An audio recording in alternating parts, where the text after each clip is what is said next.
በኢየሱስ ቁስል ሰይጣን ድል ተነስቷል።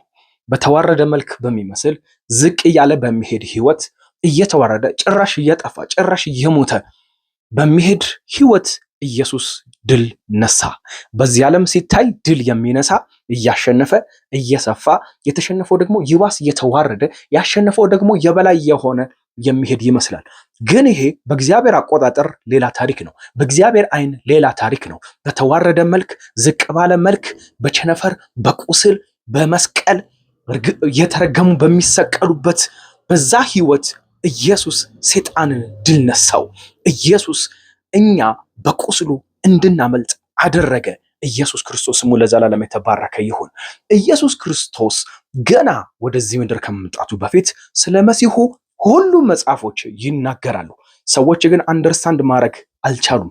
እኛ ግን ድነንበታል። እኛ ግን አምልጠንበታል። ኢየሱስ ክርስቶስ ስሙ ለዘላለም የተባረከ ይሁን። በማቴዎስ 5:39 ላይ መጽሐፍቶች ሁሉ ስለ ኢየሱስ እንደሚናገሩ እዚህ ጋር ይናገራል። በእነርሱ የዘላለም ሕይወትን የምታገኙ የመሰላችሁ መጽሐፍትን ትመረምራላችሁ። እነዚሁ መጽሐፍት ስለ እኔ የሚመሰክሩ ናቸው። ከዘፍጥረት እስከ ሚልክያስ ድረስ ስለ መሲሁ የተነገሩ ናቸው። ከዛ ውስጥ ዛሬ ስለ አንድ ሰው እንመለከታለን። ኢዮብን እስቲ እንመልከተው። ኢዮብ ምዕራፍ 2 ላይ እስቲ እንሂድና እዛ እንይ።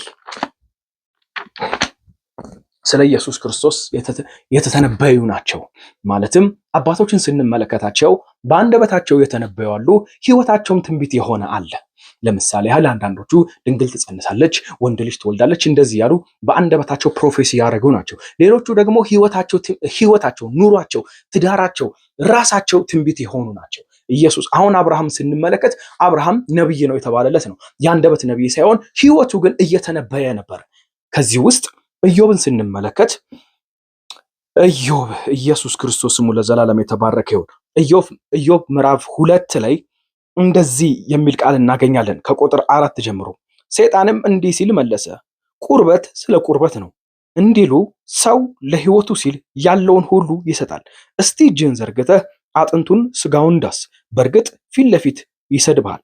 እግዚአብሔርም ሰይጣንን እንሆ እርሱ በእጄ ነው፣ ህይወቱን ግን እንዳትነካ አለው። ከዚያ በኋላ ሰይጣን ከእግዚአብሔር ፊት ወጥቶ ሄደ።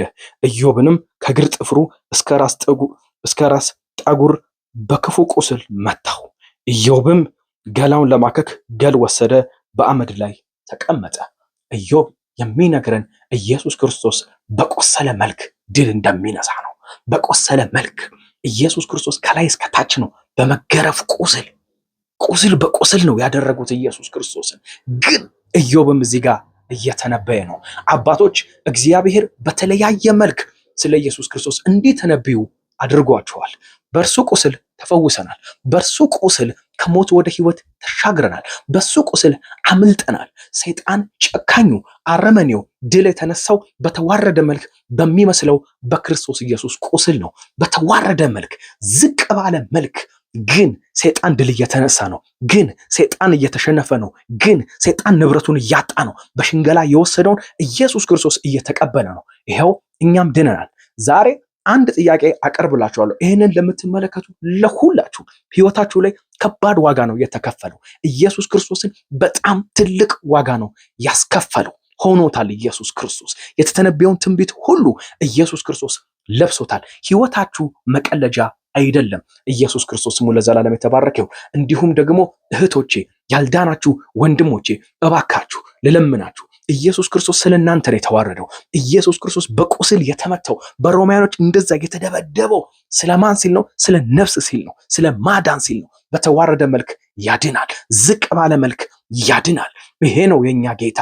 ይሄ ነው የኛ ወንጌል። በኢየሱስ ክርስቶስም ኢየሱስ ክርስቶስ እንደ ግል አዳኛችሁ አድርጋችሁ ተቀበሉ። ስለኔ፣ ስላንተ፣ ስለ ሁላችንም ነው ይሄን ሁሉ መከራ የተቀበለው። ግን ደስ ይበላችሁ፣ ሰይጣን ተሸንፏል። ኢየሱስ ክርስቶስ አሸንፏል። ስሙ ለዘላለም የተባረከ ይሁን።